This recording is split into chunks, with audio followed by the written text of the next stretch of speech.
Hey everybody, welcome back to my channel. This is Melanie. Thanks for tuning in again. If you like this channel, please hit the subscribe button at the bottom. Leave me some comments and questions if you have any. Today I'm going to be making twice baked potatoes. I'm going to show you how I make them. I know everybody's is different. I've never had any complaints. And I'll go through step by step on how I do them.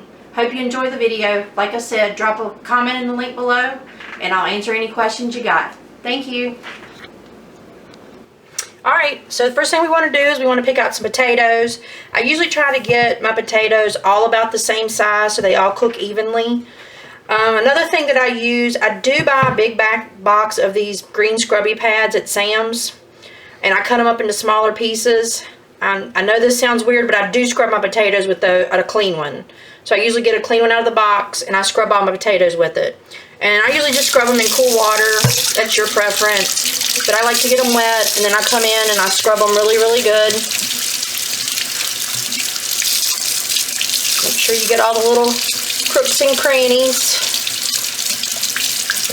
Most of the potatoes are pretty clean when you buy them at the grocery store, but I do like to give them a good scrubbing.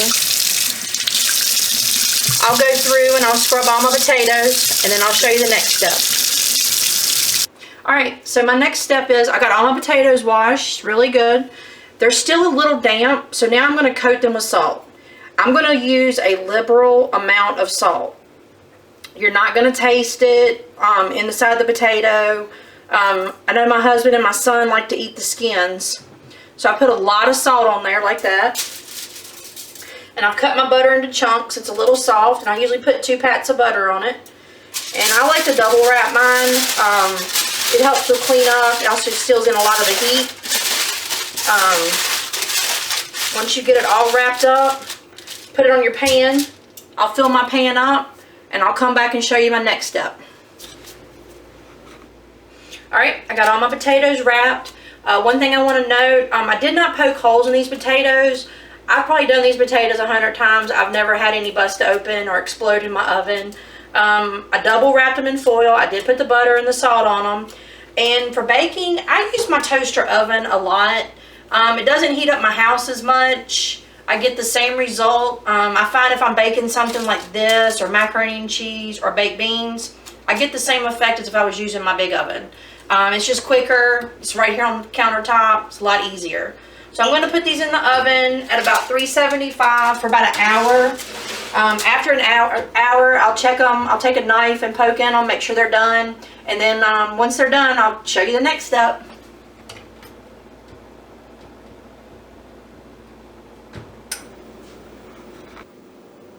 Alright, it's been about an hour, so I'm going to check my potatoes, make sure they're done.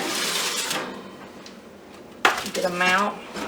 Be careful, because when you open these up, sometimes the steam will get you. Oh yeah, they got a lot of butter on them. They look so good. Knife goes in them really, really easy. So I'm going to open all these up. Let them cool down just for a few minutes. But I do have a trick to where I can go ahead and start scooping them out while they're still warm and I don't burn my hands. Let me get all these opened up. Another thing I like to do, the butter that's inside in the potato pouches, I pour that over in my bowl that I'm putting my potatoes in, so I don't have to use quite as much cold butter. So let me get those open and I'll be back. Okay, I got all my potatoes cut in half. I've got my mixing bowl for my KitchenAid mixer. I've got my about 2 tablespoons of butter and then all the butter that was in the packs. I'm going to start with 2 tablespoons of butter. I know that seems like a lot with all the butter that was in the packs, but I do have 10 halves of potatoes over here. Now, these potatoes are really hot, so this is my trick that I do. I'm sure everybody has their own. I put down a dish towel and then I put down a piece of foil on top of it. And that way I can hold the potato while I'm scooping it and it doesn't burn my hand. Like I said, everybody's probably got their own way of doing it. This is how I do it. You don't want to go too close to the edge because you will break the skin of the potato. But you want to try to get out as much of that meat as you can.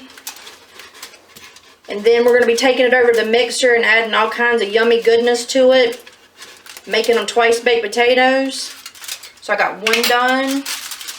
I don't feel any heat on my hand, so for me, this method works great. one more. I'm gonna do one more for you, and then I'll finish up the rest and get them on the mixer, and then I'll show you my next step.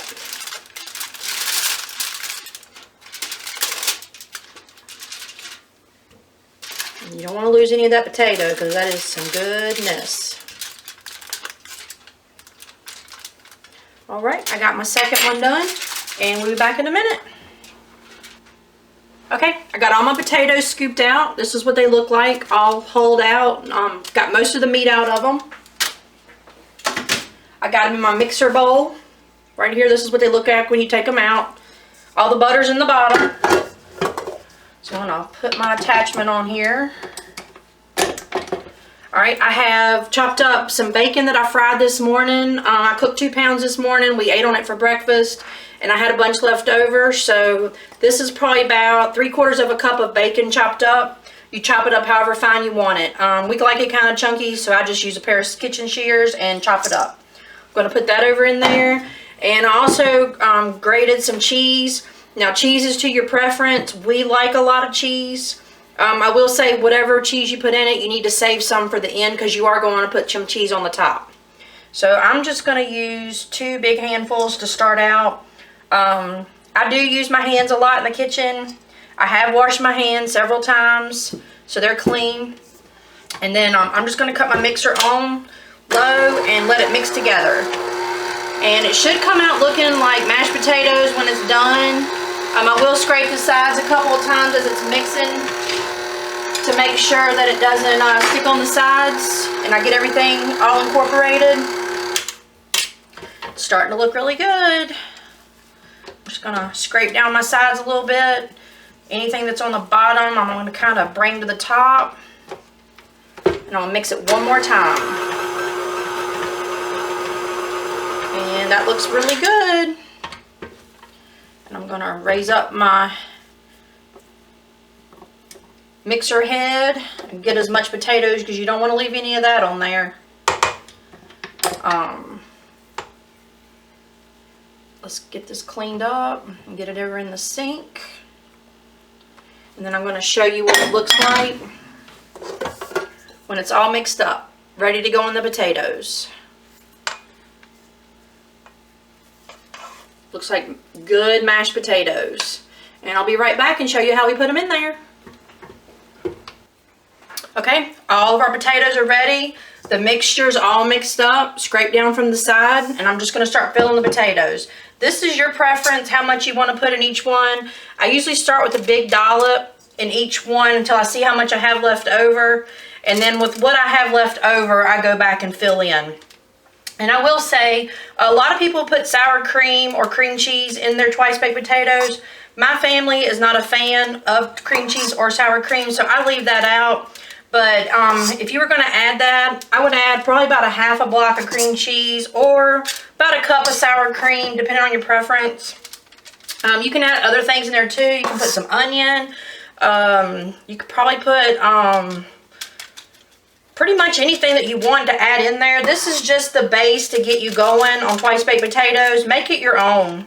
You could probably put mushrooms, just anything that you like.